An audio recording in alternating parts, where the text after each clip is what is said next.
hustling. Every day I'm hustling. Every day I'm hustling. Every day. Hey, what's up, guys? Welcome to another episode of Youngnaires. And if you're a youngin' and you're struggling, it's time to get to hustling. Yes, sir. And y'all already know why we're here. We're family already. Y'all know that we're here to educate and encourage our fellow younginaires on the importance of becoming your own boss and, just not getting stuck in that 9-to-5 rat race. No, You feel me? Now, we have the coldest people on here, the flyest people on here, the dopest people on here. Okay, so you will go ahead and let the people know who we have here today. We have a treat. We have our very first duo. Okay. They are a travel blogging, content creating, money making power couple. Zayla and Chris. I love the introduction. Really? Y'all peep the fit. We're matching. We did not coordinate this. We did not coordinate this, I swear. And then you with the little neutral over there. Right. Okay, you gotta come here and buffer it out. Still tying in. It was obvious. But thank you guys for being here so much. Very excited to be here. Very excited, yes. Let's get right into it. Go ahead. So, tell us your backstory. How did you get where you are? I'll start from 2018. I graduated high school, went to college at Georgia State. Moved downtown. First time having rent. Then I had gotten into a car accident, so I had to get another car. During that time period, I had a job. I was working at Six Flags. I was like a manager there, managing like 10 locations, managing like 50 employees. Wow. And then I was going to school full time.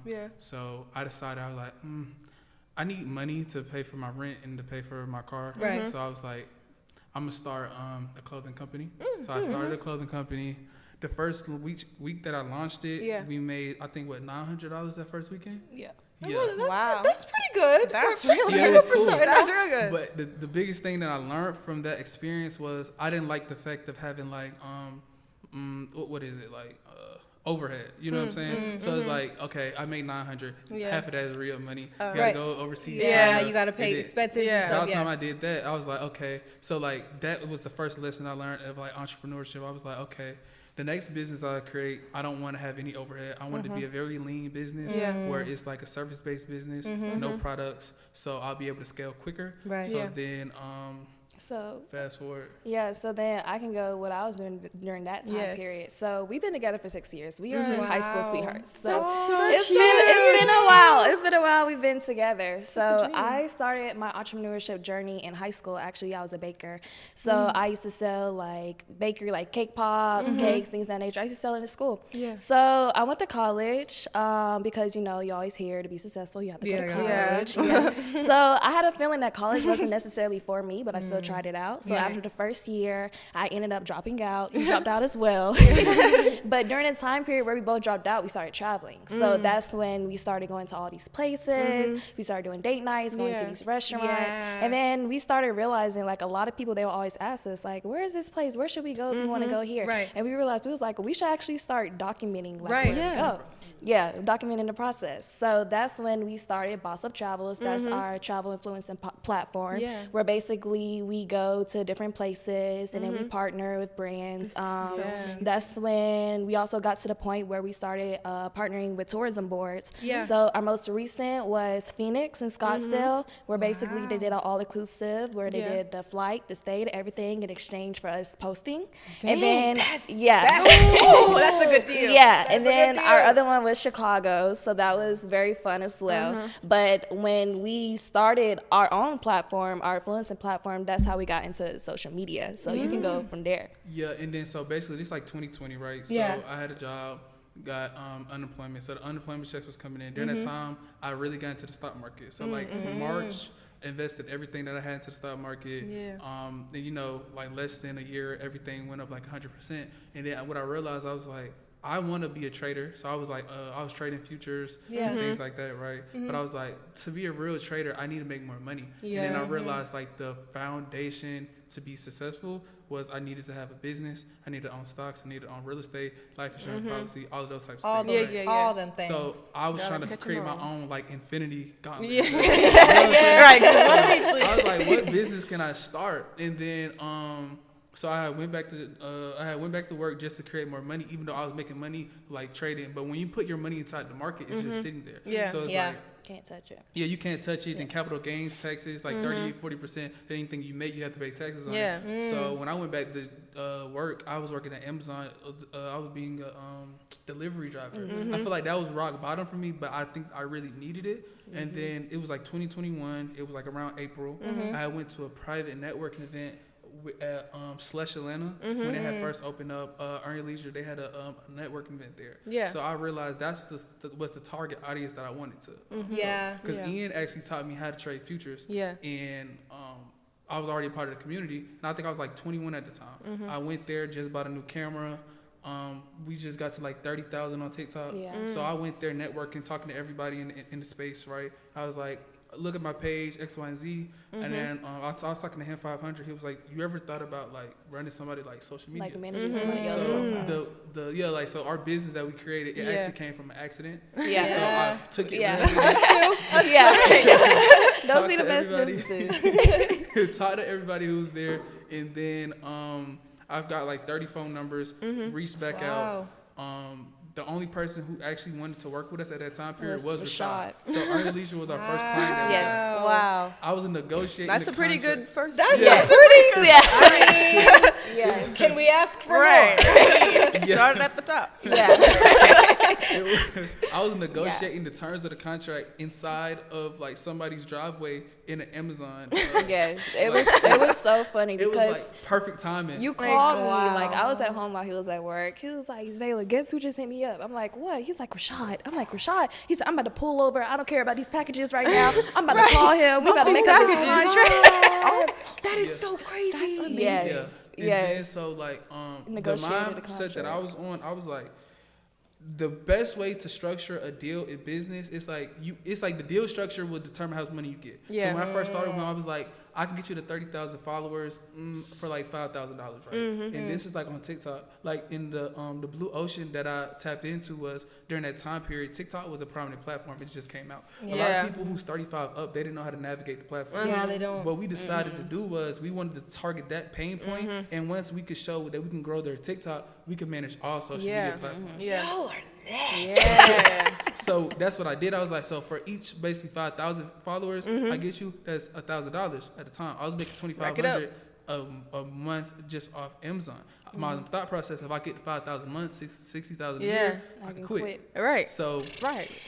we got them to 30,000 in less than a month. So that's Yeah, the 5,000. key was we knew we can get them there faster than what we said, but we Yeah. always like to over deliver. Yeah. Over-deliver. So then they'll see, oh, they got us here in 1 month when they Right. said it'll take 2. So. Right. Right. And then so we come back, negotiate the terms. I think that I did $2,500 a month to just run the TikTok at that time period, right? And then the biggest thing when you work with like you network up, those clients, their referral basis that they have, especially if you do great work, is amazing. Yeah. So I already reached out to Wall Street Trapper. I already reached out to Ian Dunlap. I already reached out to MG the Mortgage guy. I reached out to all of these people already, so I'm starting to manage their stuff. So I double back up. You know what I'm saying? Yeah. The average like customer, they don't like.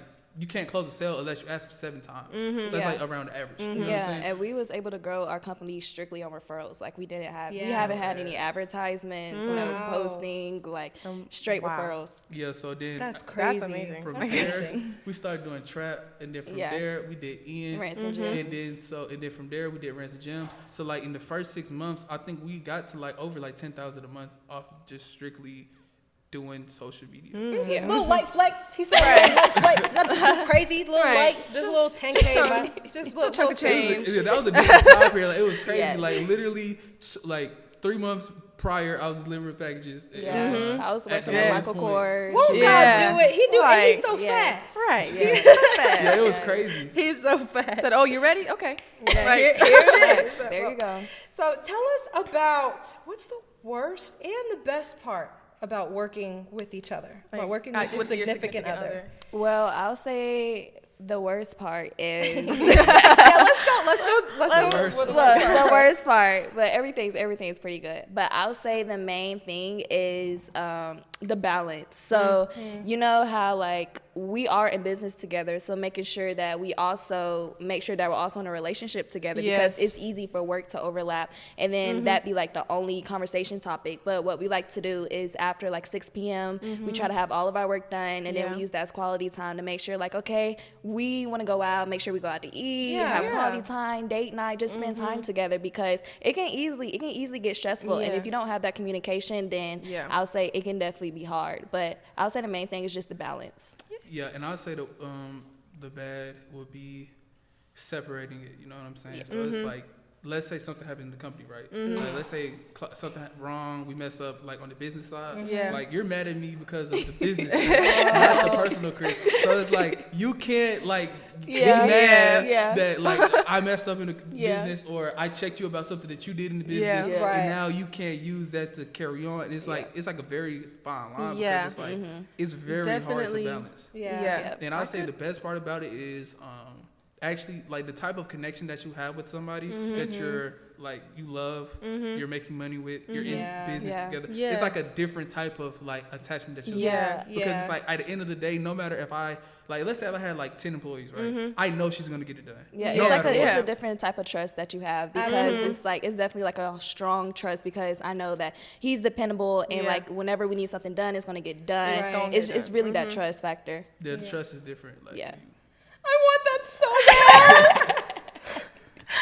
So bad. It's gonna come. I don't know if it's the Bel Air or what, but I'm very emotional right now, and I really want that so bad.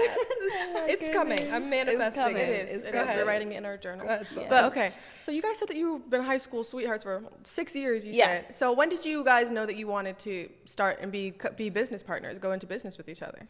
Well, I'll say we both had our own entrepreneurial journeys. So you guys are both separate. like, Because I started with baking, and then I realized like, okay, sometimes he'll have like his input into like my business, where he'll give me like advice. He'll be like, I think you should do this. Right. And even when he first started his clothing company, like I will also give him advice. So we'll also like consultate each other in our businesses. But then it just got to the point where we just kind of merged. I don't necessarily think it was an exact moment. I'll say when it just happened, like with the travel influencing. So that was really the start. So when we really realized that we can create a brand with each other, then that's when we was like, okay, we can go into business together. Yeah, that's so cute. So run us through a typical day in the life, the business between, you know, the both of y'all. Right. From the moment you wake up. What y'all be doing? The perfect day or this past week? Because it's different. It's different days. We can get real into it. Give me both. Give me a perfect day and then give me crazy. The perfect day, I would probably say wake up 5 a.m., 6 a.m., right? Go to the gym, run 5 miles, come back. Because for me, I feel like getting that early win, going to the gym, coming back, getting that, like, you know what I'm saying, getting that up, that really starts the day. Get back home from, let's say I get home at like 7:30, meditate from 7:30 to 8:30, look at the stock market from 8:30 to the close of the stock market open at 9:30, so around 10:30, and then after 10:30, let's say Early Leisure has a video that they need done or anything like that, so they'll send it over. I'll get on the computer upstairs that I have, put the video clip through vid.io is AI software that clips it up all for you. Oh, wait a minute, that's a gem, Jesus. Hold on a second. Say it again. What's it called? vid.io. Okay, vid.yo.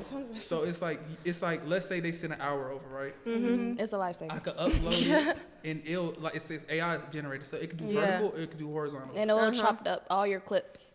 Yeah. So all you have to do is y'all, download we it. about to get crazy. Right. Y'all thought we was doing after stuff this episode, y'all gonna see all the best. We about to get crazy. The best editing you've ever seen. Sorry. Go ahead. So so I like to use those types of tools, right? So like put that in there. It can give you captions. It can give you anything that you want, right? Titles, so I take those, and then after I do that, I like to go back behind it and kind of like get like the first 3 seconds to really make it like gravitate, and I'm curating that, and then like I'm doing all the technical stuff, cleaning the data for her because she's the creative. I'm more of like the the technical side of so basically once he's done doing everything, it's kind of like a system that we have. So he would watch the episode, go through the episodes, make sure that everything's clean and cut, and then I'll go back, I'll do like the titles, the captions, and that's basically how we do. And then I make sure that everything's automated, everything's posted, good to go. And that's really how our system works. Yeah, and then when it comes down to doing like automations, we have a software for that. And then also when it comes down to creating the captions, things like that, using ChatGPT for it really helps to create those captions and posts and everything like that. So we kind of like been using that to be way more lean to keep overhead down. Yeah, definitely. ChatGPT, that's how she's getting through school. Yes. I like that. Put all that out there. I doubt any of my teachers are watching. That's the perfect day. But yes, and like he said, during those time periods, so he's prepping everything up for me. So during the time periods where I'm actually waiting, I like to do like my personal things that I like to do. So making sure that, I'm going to the gym, I'm reading, and making sure we also do meditation together. Yeah. And then we also together? Yes. My time That's so cute. Yeah, so basically getting all the things that I want to get done for myself, because it's also easy for work to overload yourself and to get burnout. So I try to make sure that I utilize my time to make sure that I have everything in order.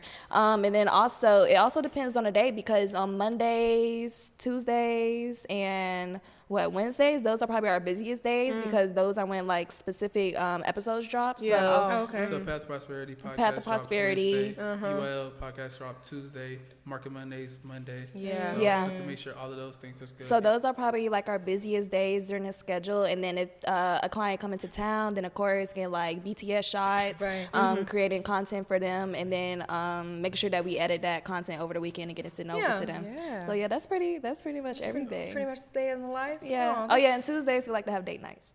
Tuesdays date night? Okay. Yes. Cute. Our bonus mom and our dad be going on date nights. Their date night is Thursday though. 12 teas. That one. Yeah, we know we won't see them. They go house to ourselves. Turn their phone off. You won't be able to find them. They're out somewhere. But So where do you guys see you and your business going in the next couple of years? yeah, we couple want to. is 2. So Well, okay, yeah. couple is so 2 and 5 I have different answers. 2 I'll say scaling is very likely. I would be thinking the goal would be to get around that 7-figure consistently a year. I'll probably say launching our own personal things. So like we have like a lot of things that we've been working on our personal content on top of helping other brands grow their content, expanding that team out. And then I'll say 5 years, I'll probably say like the goal would be to get to 8 figures a year, doing that with our own media company, being like a authority in the space. Yeah, I definitely exactly what he said. And then also we noticed while working with other people and creating their content, we noticed we tend to put ourselves on like the back burn, like, like with our content. With your own content. Your own content. So we realized it was like, okay, we need to make sure that we're putting enough effort into our own content as we're doing like our clients. So during this season, we're definitely going to be implementing like a lot of things, growing our own personal brands, like how we do other people. So that's definitely the goal. Yeah. I know, that's great, because we're also a social media manager too, so we manage a couple people's, and that's literally such a big thing, because I'd be like, bro, I made a fire video for my client, and I'm like, I didn't do anything for myself. I haven't posted in like 3 days. Right, literally, I haven't posted in a week. That's the craziest thing. Like you'll always make sure that they're good, and you'll go above and beyond. For them. Exactly. It's the ups and downs of being an entrepreneur, So I like to ask this question, because a lot of people only ask this question to like 9-to-5ers about like, so what does retirement look like to you guys? Like when are y'all not doing nothing? I don't think I'll ever retire. Really? See, that's some of the answers that I hear some people say too. It's crazy, because when we was talking about it, I was like, I actually never thought about like us retirement. Like I always just see us like in the space, like constantly moving, like, but it really just creating like an entire legacy for ourselves. That's the main goal. Yeah, that's adorable. Because like until the day I die, I want to develop real estate, buy land, stock market. You know what I'm saying? So it's like those never stop growing. Lifelong like goals. You know what I'm saying? Because I have like a vision of how I want everything to be, like a 20-year plan. Right. So I don't ever see myself like retiring and just like putting it up. Yeah, Maybe from this company, automate myself. Right. When it comes down to like, I think it's the lifestyle. Like I've always wanted to be an entrepreneur. That's exactly why I asked that question. It's because like 9-to-5ers do have that strict answer, which is like, oh well, I'm gonna buy a little house in Florida and I'm gonna vacation once a year. And I'm like, listen, what if you outlive that money that you saved? Right. It's actually not that much. Where do we go from here?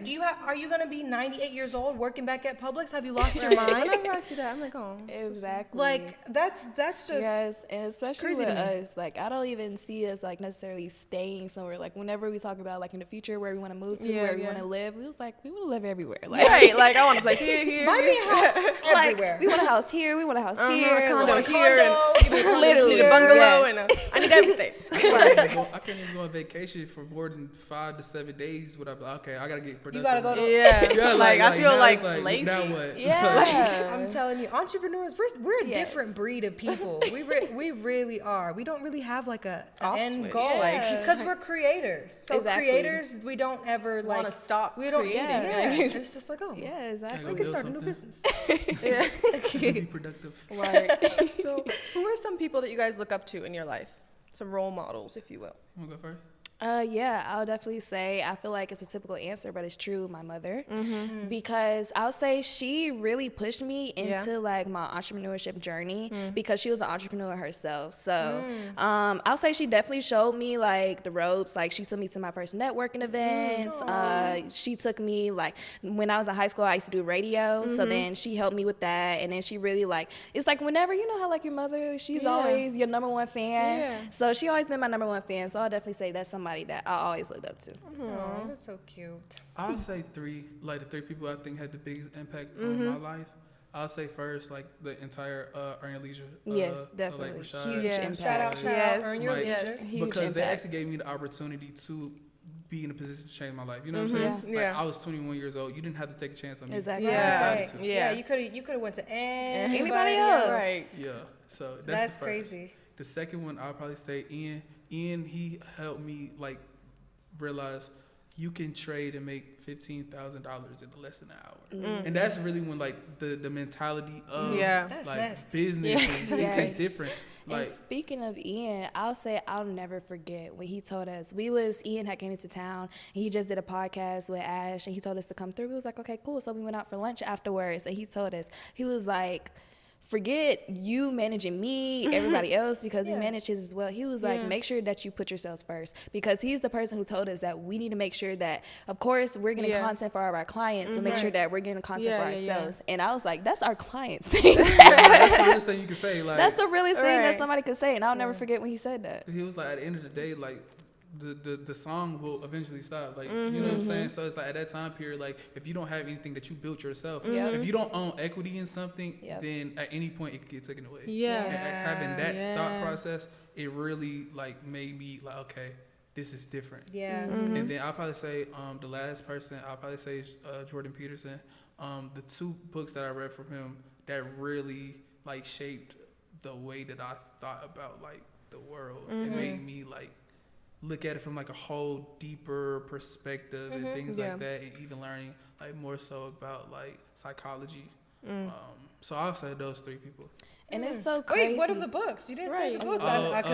We about to 12 Rules for Life and Beyond Order. Those 2 books. Okay, cool. We're gonna have to put that on the This is a quick input. It's like, consider we've been together for so long. And it's like we go through different seasons in life. So to be able to like see each other grow, because I'm not gonna lie, the people that we were when we first met compared to now, if you would have told us like, yeah, you're gonna be doing this. If I would have told him he was gonna be in the stock market, he would have looked at me like, are you crazy? But so I really love that we're able to do this journey together, because it's definitely a great feeling. Oh yeah, and then the last person I'll probably say her. And then the reason I say that